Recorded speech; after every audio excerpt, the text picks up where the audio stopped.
కలవరం అసలిది కదా ఒక సంబరం ఒక వరసలా కదిలిన క్షణం ఇక తెలియదే ఒంటరితనం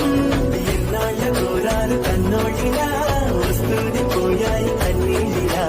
ఇల్లంతా మారింది సందళ్ళుగా మీరంతా విందాని వందేళ్ళిలా మనవారే వెనకుంటే మరణాన్ని మరిచేది మనసంతా వెలుగేన